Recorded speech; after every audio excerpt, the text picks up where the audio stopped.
Good day, ladies and gentlemen. Good day, Nigerians. My name is Anonymous Medic. I am making this video for Black medics. Today, we'll be talking about misconceptions surrounding COVID-19 in Nigeria and beyond. So, we are going to be starting from the top. So, the first people on the ladder are those who believe COVID-19 doesn't exist. As of today, the early hours of 7th of August 2020, COVID-19 has infected more than 80 million people around the world, and more than 700,000 people have died from the virus. So it is clearly existing, it still exists. So the second the second misconception we'll be going to will be those who believe it is not in Nigeria. Well, I'm sad to tell you this, but COVID-19 does exist in Nigeria. Remember the deaths of public personalities like the former Chief of Staff, Abba Kyari, the former Governor of Oyo State, Senator Abiola Ajimobi, the Emir of Rano, last month the former Chief of Staff of Kwara State, and many more like that. So it does exist in Nigeria. So the third we'll be moving to are those who believe it only affects the poor. It only affects the rich. Well, this is far from the truth, because it is the disease doesn't know the rich or poor. It doesn't discriminate between wealthy and poor. Remember, we had a number of cases 3 months ago. We had a series of mysterious deaths in Kano and later in Jigawa State. And later on, like 2 months ago, it occurred in 2 states in the south. It occurred in Rivers and very recently in Delta. Now, during the series of deaths in Kano and Jigawa states, lots of people died. And these were not just high profile people. There were many commoners too. Although we know all the deaths were not COVID-19 linked, but definitely some of these deaths were COVID-19 linked. So this is also another one to tell you that it doesn't know the rich or poor. Now, the next misconception on the table are those who believe, well, the virus has gone, it no longer exists, as it is common among many of the common folks. Well, I'm sorry to tell you, the virus still exists. And the reason you're feeling it doesn't exist, it is no longer present, is the use of restrictions. While the restrictions were eased because of the inability of because of the impossibility of keeping people locked down. So you would see around the world today, most countries have eased the lockdowns, except for new lockdowns in selected places when there is a spike.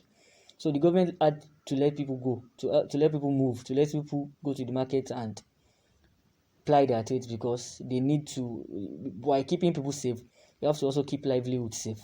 So that's the reason you see the use of restrictions that has been increased over and over, because people need to eat. The government cannot afford to keep people locked down at home. That's the reason for that.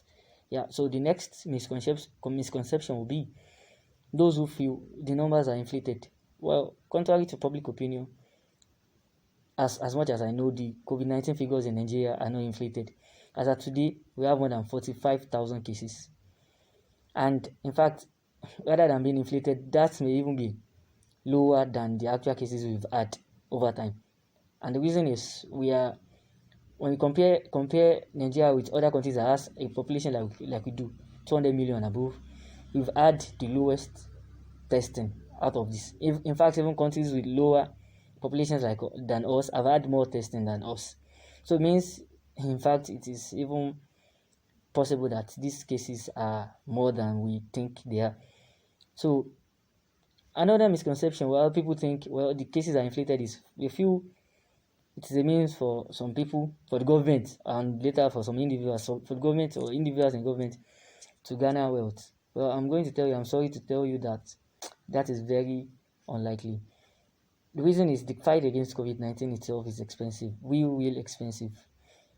The aid funds that has been coming in are still not enough to fight the disease, because You are going to be paying doctors and nurses and other health staff.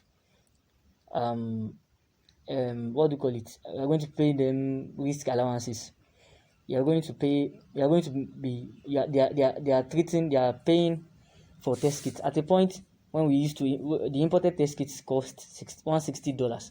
$160 when you convert that to naira is actually on a 350 to naira to dollar basis is 56,000 naira. So you shouldn't be surprised. Two months ago when Lagos State government said they were spending $50,000 naira per test.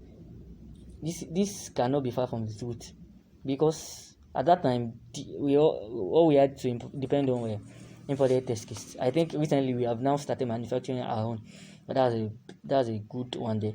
So the fight against the disease is actually very expensive. That's the reason you saw. That's why two state governments, until very recently, when things got out of hand, kept absolving themselves of responsibility for COVID-19, saying COVID-19 doesn't exist in their state, fighting the NCDC about COVID-19 cases in their states. Probably those state governments wanted to be free. They didn't want to commit any responsibilities in fighting COVID-19. The fight against the virus is actually very expensive. So that's about that. So we'll move on. So the next one. So another thing recently that people have had issues with is the closure of schools. Well, the schools have been closed because the government has refused to reopen the schools, except recently for the graduating students, because the reopening of schools means it is very likely the cases will spike actually, and that is how it has occurred in several other countries. So about the numbers of the disease, actually, as I've noticed, as I've recorded from different countries, different regions of the world, the nature of disease is it starts with a few number of people, then it goes into dozens per day, then hundreds, then thousands, depending on your population.